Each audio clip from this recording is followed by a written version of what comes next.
Hello friends, now today we are in the topic of thermodynamics.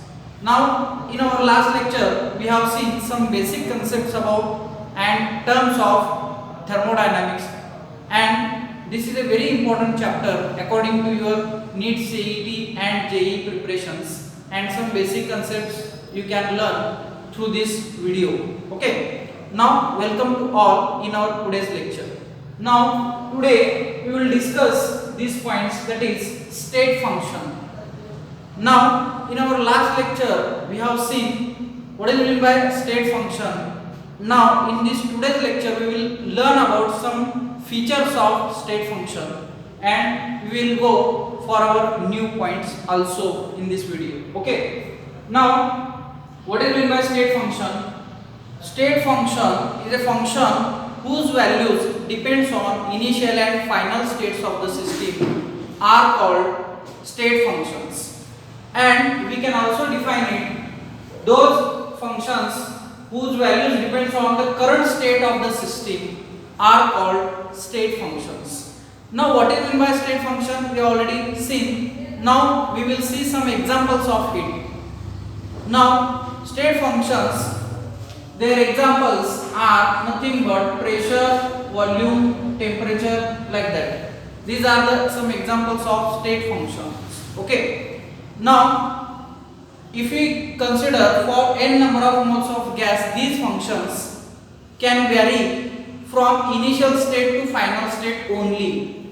That is, if we consider the state of system initially as P1, V1, T1, then these functions can vary after some time in final states, means we get these functions like this P2, V2, T2.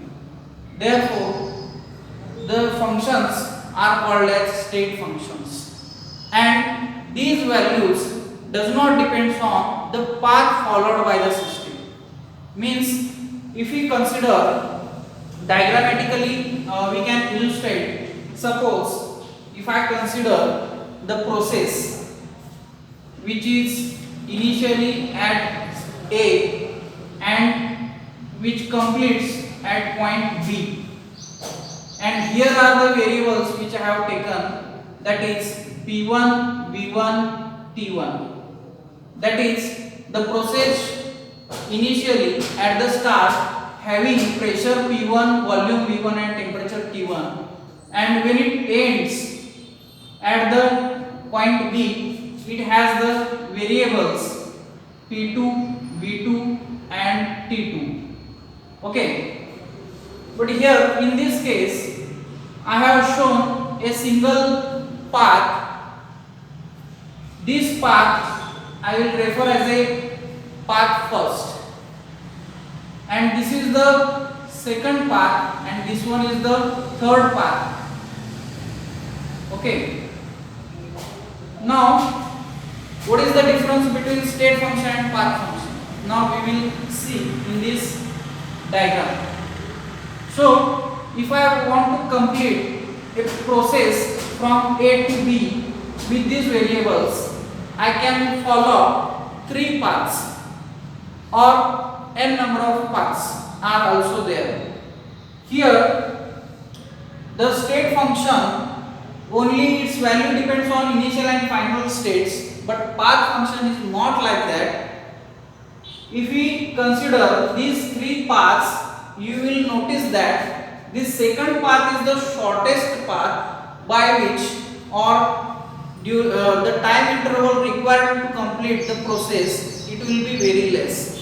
So with the considering all these values, I can follow, or for my better results I will follow the second path.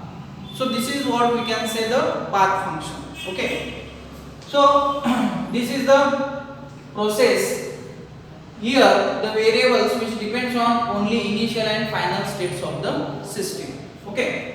Now what are the different properties of state function? We will see one by one. Okay.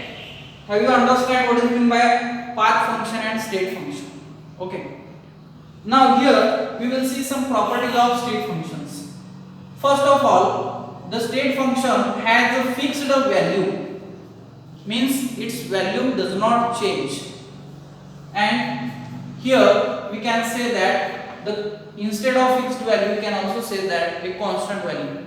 Okay, but it is non-zero. Okay, here the second property is that it does not depends on the previous history. Whatever the previous history or what are the factors or what is the value of its initial value, it does not count when it goes to the final state. Means here it does not depends on the previous history, we can say.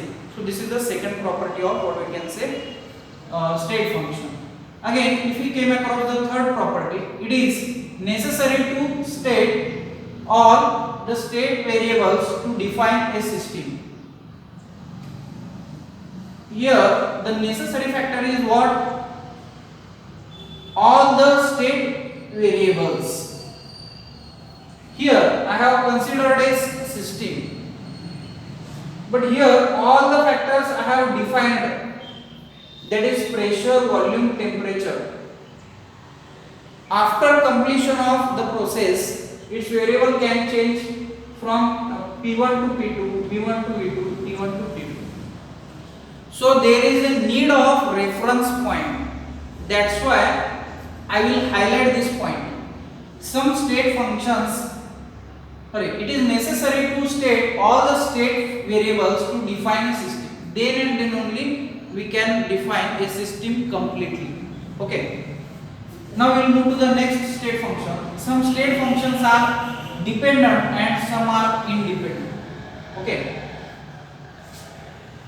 Here, some state functions are dependent and some are independent. That will decide or we can say that defines the system. Okay.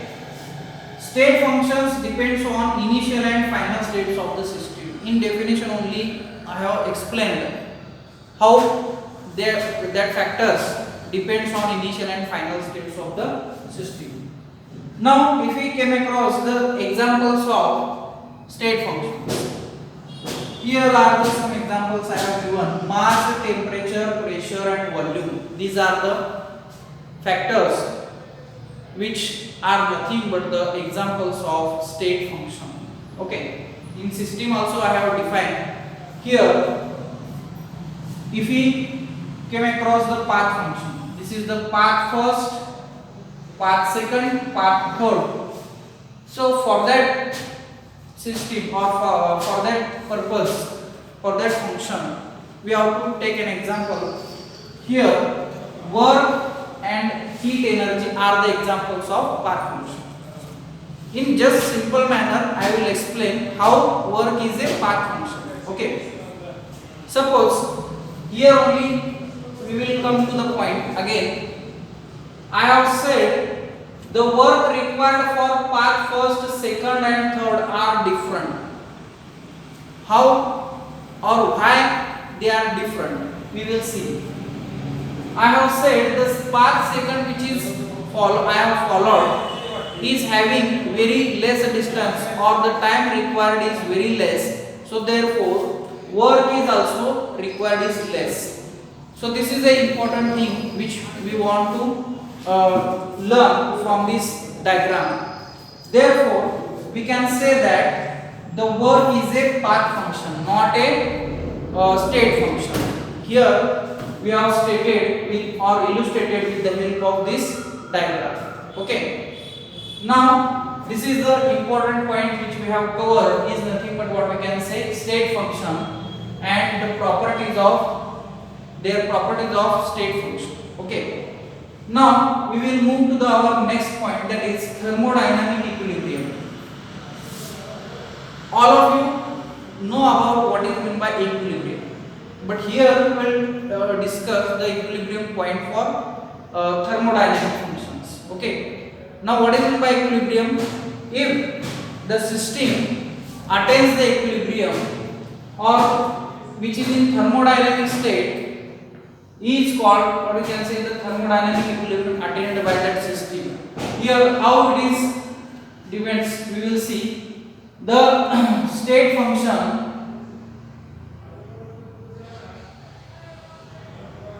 state functions of the system do not change or do not undergo any change with the time is called as thermodynamic equilibrium.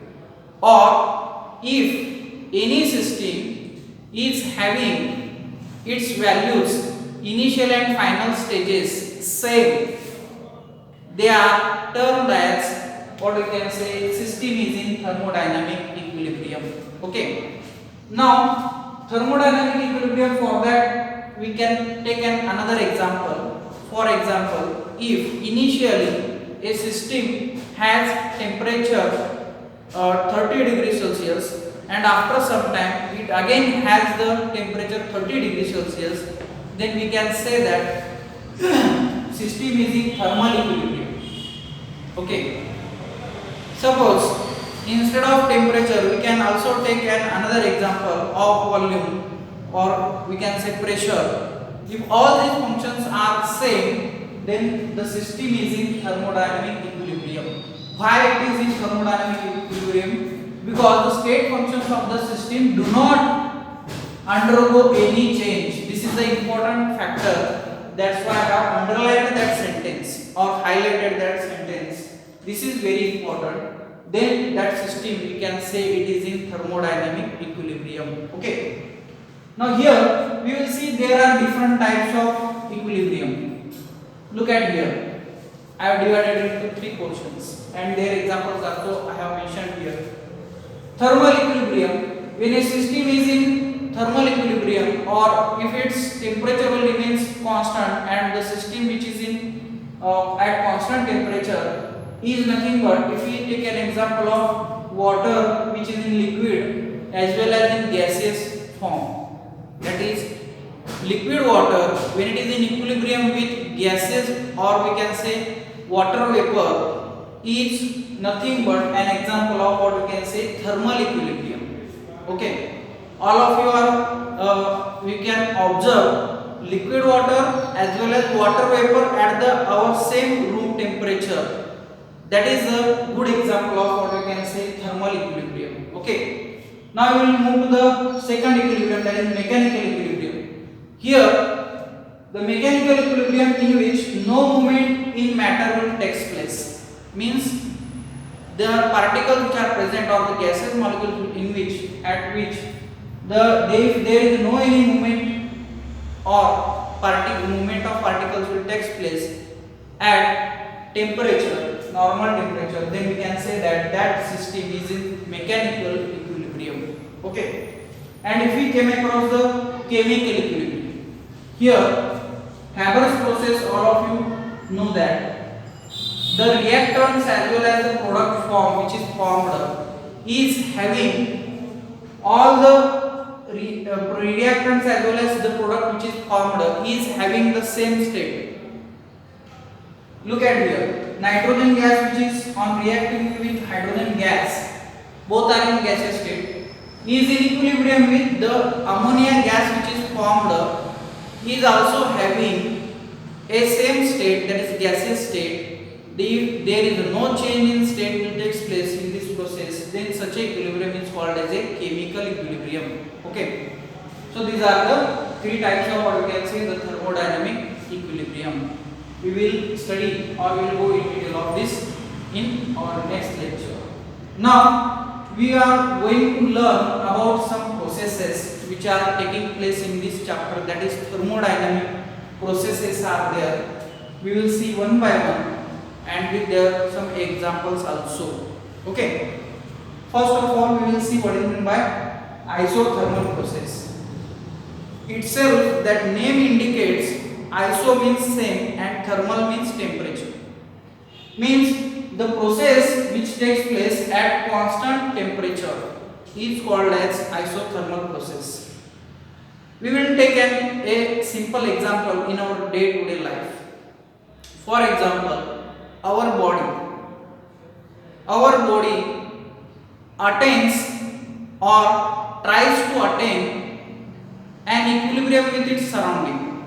Suppose whenever we came from AC room into the normal temperature of, or we can say the atmospheric temperature, then at that time what will happen?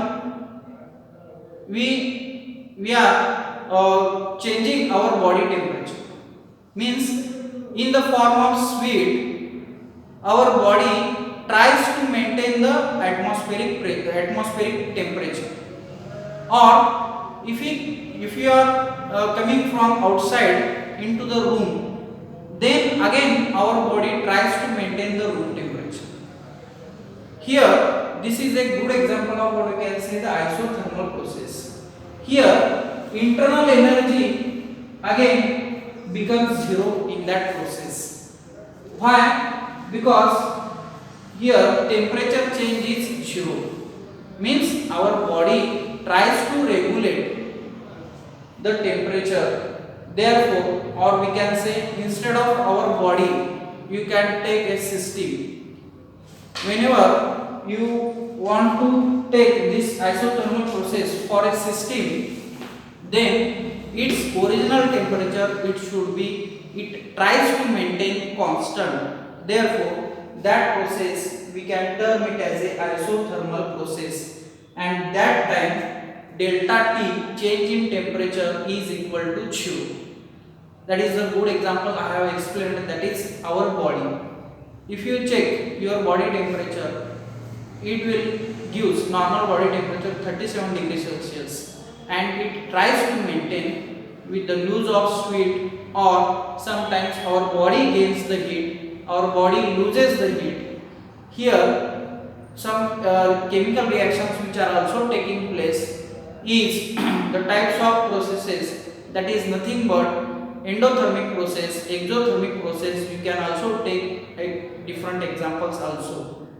Suppose for endothermic process, means here in that process what will happen, the amount of energy or heat in the form of heat is gained by that system, and in exothermic process that body or the system loses its own heat to the external atmosphere. That also type of different examples you can mention in this process, that is isothermal process. Okay, then we will move to the second process, that is isobaric process. Isobaric process is nothing but what we can say in this word, that is iso means same, baric means pressure we are measuring in terms of bar. Therefore, this process we are calling it as a isobaric process, in which pressure remains constant. That's why I have written here delta P is equal to 0. Now, if we take a good example of this process, are nothing but whenever you are carrying some chemical reactions in your laboratory in open vessel, then at that time the external pressure is always, or the atmospheric pressure is always equal to same, or we can say the constant. Therefore, whenever you are carrying any chemical reactions in open vessel in laboratory, at that time pressure remains constant. Therefore, delta P is equal to 0. But here internal energy will not be equal to 0. If it is initially having some internal energy, then we cannot say that if pressure is equal to 0, internal energy is equal to 0. Therefore, I have written delta U is not equal to 0, because that in that process initially that system has some internal energy. Okay, this is the thing in case of what we can say isobaric process. Okay, so this is the second process which we have covered. Now we will move to the next process, that is isochoric process, that is volume is equal to 0. Here that process we can define like that, the process in which volume is equal to 0, that is delta V is equal to 0. And again like that isobaric process, in isochoric process, here if it initially system has some internal energy, then we cannot say system internal energy is equal to 0. Therefore, I have mentioned delta U is not equal to 0 here. To understand this process, we can take an example of whenever we are cooking some material in pressure cooker, okay, or some different what we can say food which we are going to prepare in pressure cooker, at that time we are maintaining the constant volume in that case or in that system. Therefore, here in that case volume will not change but pressure can affect. Therefore, such a system or the process we are calling it as a isochoric process. Okay, and internal energy can vary at that time. Okay, so this is again simplest process which is again related like that of the isobaric process. Okay, now we will move to the next process, that is adiabatic process. Here adiabatic process, to carry out this process we should carry out that process only in isolated system. Why we require isolated system? Because itself that process, adiabatic process, gives us the knowledge in which that process should be carried out without there is any change in external temperatures. Therefore, here Q is equal to 0. That is, there is no any addition of heat or loss of heat will not take place in this process. Therefore, Q, the heat added in the system or heat is lost by the system, is equal to 0. Therefore, I have written Q is equal to 0. Okay. Then why I have written delta T is equal to 0 here? Because if initially that system has some temperature, then you cannot mention T is equal to 0. Therefore, I have written there delta T is equal to 0. Means after that process, what you can, delta T is not equal to 0. Means here in this process, temperature can vary. Okay, and if temperature can vary, then initially if its internal energy is having some magnitude or some value, then also we can say that delta U is not equal to 0. Okay, so this is what we can say the adiabatic process. Okay, in which there is no any heat is added or lost by the system. Such a process is called as what you can say adiabatic process.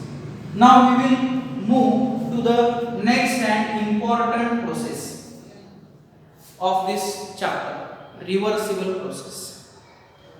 To define this reversible process, we will take a good example of n number of moles of gas which is enclosed in a cylinder having frictionless and rigid piston. This is a good example of this reversible process. With the explanation of that process, we can understand this process. Okay. And when that gas tries to expand, at that time its internal pressure should be high than the atmospheric pressure or external pressure. Then at that time that piston will move in upward direction, and the vice versa.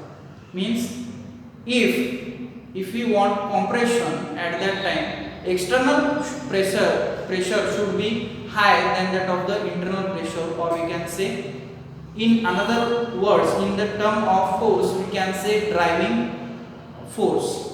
Okay. If in this process, or we can define this reversible process like that, if the process which is defined as in some cases, if driving pressure is more than that of the opposing force or pressure, in that case that process can be reversed by vice versa, or we can say by increasing its driving pressure infinitesimally. Then such a process is called as a reversible process. I will draw its diagram for your better understanding here. Suppose this is a system in which n number of moles of gas are enclosed, and this is the external pressure and this is the internal pressure P. Both the terms I have denoted with different letters. Pex in the sense external pressure which is acting on this piston, and P is the driving force, or we can say the pressure which is acting from internal side to the surface of piston. Okay. Now here Pex, if it is greater than P, what will happen? External pressure is greater than the internal pressure. At that time compression will take place. Okay. Suppose in the second case, if P is greater than that of the Pex, in that case what will happen? Here the driving pressure or the internal pressure, if it is greater than external pressure, then expansion will take place. Here in first process compression is taking place, and in second case expansion will take place. And these two processes, if we carry out with the application of reverse of its pressure, then that process we are calling it as a reversible process. Okay. Suppose in first case, if the driving pressure, that is internal pressure, if it is less, then we can reverse this process with the applying opposite force. Then what will happen? This greater than sign will turns in opposite direction. That is like this. Then at that time, when compression will take place, we can reverse that process as a, or by applying extra pressure or extra force, we can reverse that process. Okay, this is nothing but what we can say the reversible process. Now what are the different, what we can say, features of this reversible process? Here the process which we are going to carry out, it is present in infinitesimal number of steps, and in the reversible process always work will be maximum. That is, maximum work we can get through this reversible process. These are some features of what we can say reversible process. Okay.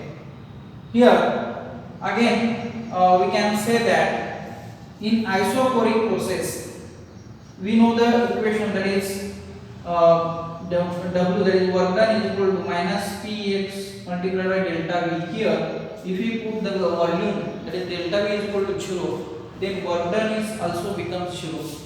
Here therefore in isochoric process we can say that work done always is equal to 0. Okay, these are the some things which are important during the process of learning of these processes. Okay, then we will move to the last point, that is irreversible process.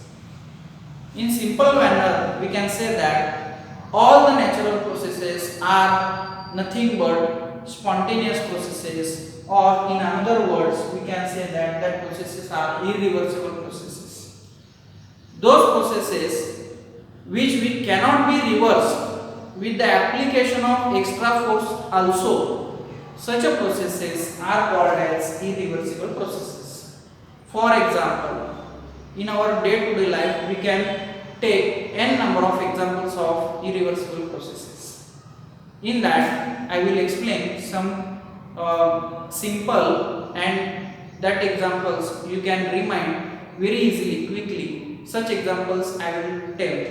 First of all, if we take an example of flow of water from high region to low region. Okay, this is a natural process. Here it is an example of what we can say spontaneous process, or we can say irreversible process. Again, flow of current from high potential to low potential. Flow of heat from hot body to colder body. These are the some examples. Again, mixing of salt in water, that is again what you can say spontaneous process of that is their examples. Okay, diffusion of two gases, also an example of what you can say spontaneous process.